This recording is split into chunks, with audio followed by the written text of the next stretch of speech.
ఎవరి వ్యక్తిగత అభిప్రాయాలు వారికి ఉంటాయి.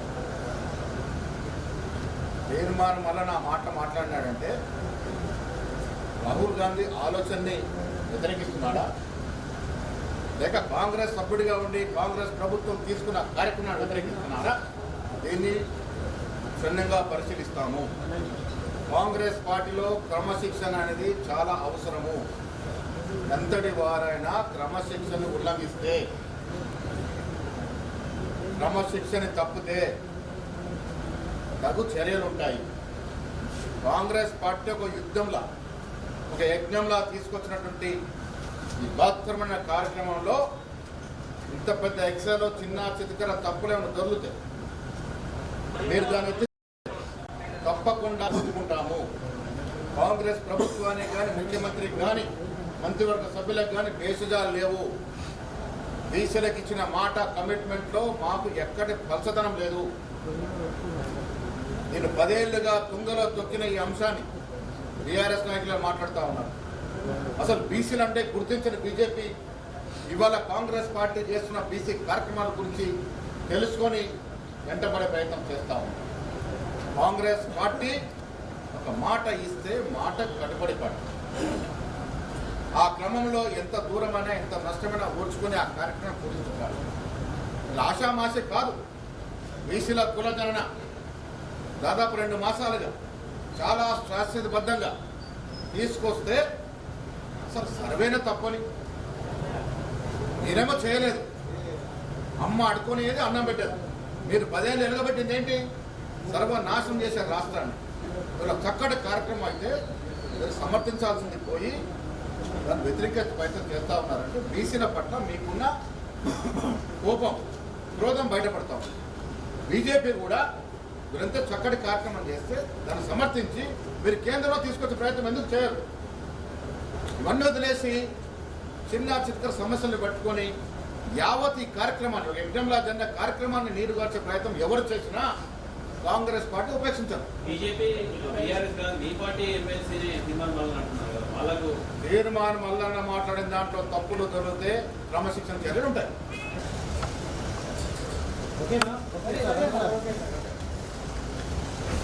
ఇవాళ తెలంగాణ రాష్ట్ర రాజకీయ చరిత్రలో ఒక కొత్త అధ్యాయం. బీసీ కులగణ సర్వే రిపోర్ట్ ఇవాళ అసెంబ్లీలో పెట్టడం, కౌన్సిల్లో పెట్టడం అనేది వందల సంవత్సరాలుగా అణగారికైనటువంటి వర్గాలైనటువంటి బీసీలకి గొప్ప సదావకాశం వేళ కాంగ్రెస్ ప్రభుత్వం కలగజేసింది.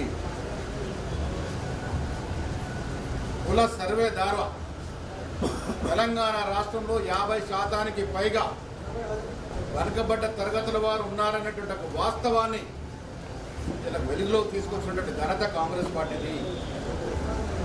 అదేవిధంగా షెడ్యూల్ కాస్ట్, షెడ్యూల్ ట్రైబ్స్, మైనార్టీల యొక్క సంఖ్య కూడా తేల్చడం జరిగింది. రాహుల్ గాంధీ గారు కన్న కలలకు అనుగుణంగా ఈ దేశంలో సమగ్ర కుల సర్వే జరగాలి, అందరి యొక్క కుల విషయాలు బయటికి రావాలి అనే ఒక తపన పడ్డాడో రాష్ట్రంలో రేవంత్ రెడ్డి గారి ప్రభుత్వం ముందడుగేసి శాస్త్రీయబద్ధంగా, కూలంగా, ఫేస్ వైజ్ మేనర్గా సర్వేను జరిపి వాస్తవాలని వల్ల ప్రజల ముందు ఉంచడం జరిగింది.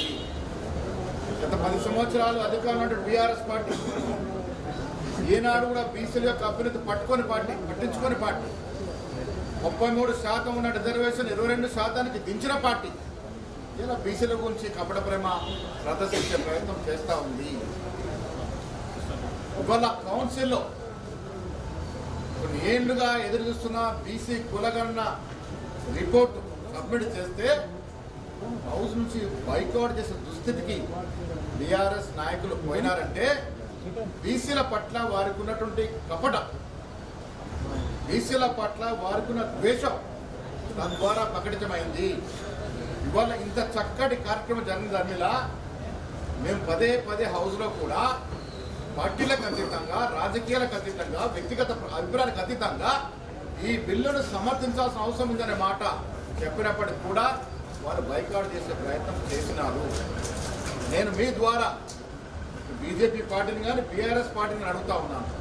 బీసీల గురించి పదే పదే మాట్లాడే మీరు ఇవాళ తెలంగాణలో ఒక కొత్త అధ్యాయాన్ని సృష్టించి ఒక చరిత్ర సృష్టించి ఏదైతే సర్వే జరిపినారో అదే మాదిరిగా కేంద్రంలో రేపు కేంద్ర ప్రభుత్వం చేపట్టే జనగణ కార్యక్రమంలో బీసీల అంశాన్ని చేర్చి బీజేపీ తన చిత్తశుద్ధిని చాటుకునే అవకాశం తీసుకోవాలని విజ్ఞప్తి చేస్తూ ఉన్నాము.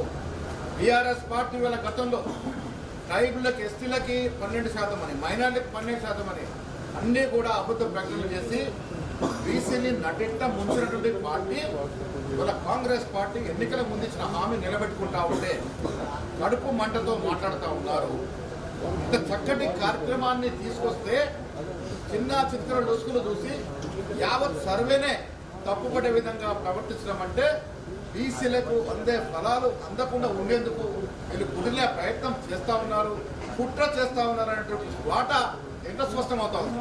ఏది ఏమైనా కాంగ్రెస్ పార్టీ ఎన్నికలకు ముందిచ్చిన హామీని నిలబెట్టుకునే కార్యక్రమం భాగంగా ఇవాళ కుల సర్వే జరిపి ఏ కులం వారు ఎంత ఉన్నారు ఈ రాష్ట్రంలో అనే మాట బయటికి తీసుకొచ్చి దాన్ని ఎస్టాబ్లిష్ చేసి వారికి భవిష్యత్తులో తగు ఫలాలు ఇచ్చే విధంగా ప్రయత్నం చేస్తూ ఉందో అభినందనీయం.